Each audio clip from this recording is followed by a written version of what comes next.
ആ മാരകായുധം ഇന്ത്യ വിജയകരമായി പരീക്ഷിച്ചിരിക്കുകയാണ് എന്ന വാർത്തകൾ ഇപ്പോൾ പുറത്തു വരികയാണ്.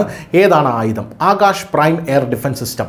ലഡാക്ക് മേഖലയിൽ 15,000 അടിയിലധികം ഉയരത്തിൽ ഇന്ത്യൻ സൈന്യം തദ്ദേശീയമായി വികസിപ്പിച്ച Akash prime air defence system ബുധനാഴ്ച വിജയകരമായി പരീക്ഷിച്ചിരിക്കുകയാണ്.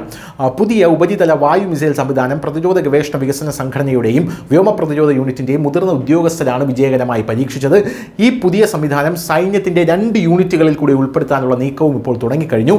പരീക്ഷണ വേളയിൽ ഉപരിതലത്തിൽ നിന്ന് വായുവിലേക്ക് തൊടുക്കാവുന്ന മിസൈൽ ആകാശ് അതിവേഗ വ്യോമ ലക്ഷ്യങ്ങൾ കൃത്യമായി പതിച്ചിട്ടുണ്ട്. ഉയർന്ന ഉയരത്തിലാണ് പരീക്ഷണം നടത്തിയത്. ആകാശ് പ്രൈം സിസ്റ്റം ഇനി ഇന്ത്യൻ സൈന്യത്തിൻ്റെയും വ്യോമ പ്രതിരോധത്തിൻ്റെയും 3ാമത്തെയും 4ാമത്തെയും റെജിമെൻറ്റുകളുടെ ഭാഗമാകുമെന്നാണ് അറിയാൻ സാധിക്കുന്നത്. ഇതിനർത്ഥം ശത്രു വ്യോമാക്രമണങ്ങളിൽ നിന്ന് മികച്ച സംരക്ഷണം നൽകുന്നതിനായി ഇപ്പോൾ ഈ പുതിയ സംവിധാനം സൈന്യത്തിൻ്റെ 2 യൂണിറ്റുകളിൽ കൂടി ഉൾപ്പെടുത്തും എന്നുള്ളതാണ്. എന്തായാലും 15,000 അടി ഉയരത്തിൽ ആകാശ് പ്രൈം സ്ഥാപിക്കാൻ കഴിയും. ഏകദേശം 25 മുതൽ 30 കിലോമീറ്റർ അകലെയുള്ള ലക്ഷ്യത്തെ ആക്രമിക്കാൻ ഇതിന് കഴിയും. കൂടാതെ ഈ വിജയകരമായ പരീക്ഷണം ചൈനയ്ക്കും പാകിസ്ഥാനും ഇന്ത്യൻ സൈന്യം തുടർച്ചയായി ശക്തിപ്പെടുന്നുണ്ടെന്ന വ്യക്തമായിട്ടുള്ള സന്ദേശമാണ് നൽകിയിരിക്കുന്നത്.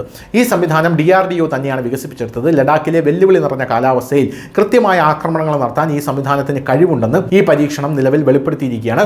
വ്യോമ പ്രതിരോധത്തിനായി നിലവിലുള്ള ആകാശ് സിസ്റ്റത്തിൻ്റെ ഏറ്റവും പുതിയ പതിപ്പാണ് ആകാശ് പ്രൈം എന്ന് പറയുന്നത്.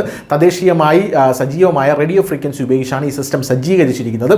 നിരവധി മെച്ചപ്പെടുത്തലുകൾക്കൊപ്പം ഇതും മെച്ചപ്പെടുത്തിയിട്ടുണ്ട്. അതിൽ ഏറ്റവും പ്രധാനം ഏറ്റവും ഉയർന്ന പർവ്വത പ്രദേശങ്ങളിൽ കൊടും തണുപ്പിൽ പോലും ഇത് കൃത്യതയോടെ ഉപയോഗിക്കാനും പ്രയോഗിക്കാനും കഴിയും എന്നുള്ളതാണ്. ഓപ്പറേഷൻ സിന്ദൂറിൽ ആകാശ് വ്യോമ പ്രതിരോധ സംവിധാനം സഹായകരമാണെങ്കിൽ ഇത് ആകാശ് പ്രൈമാണ്. ആകാശ് പ്രൈമിന് ഇതിനേക്കാളും, അതായത് ആകാശിനേക്കാളും എത്രയോ 10 മടങ്ങ് രീതിയിൽ ആക്രമണത്തെ പ്രതിരോധിക്കാൻ ആക്രമിക്കാൻ കഴിയുമെന്നാണ് നിലവിൽ ലഭിക്കുന്ന സൂചനകൾ. News desk, news India Malayalam.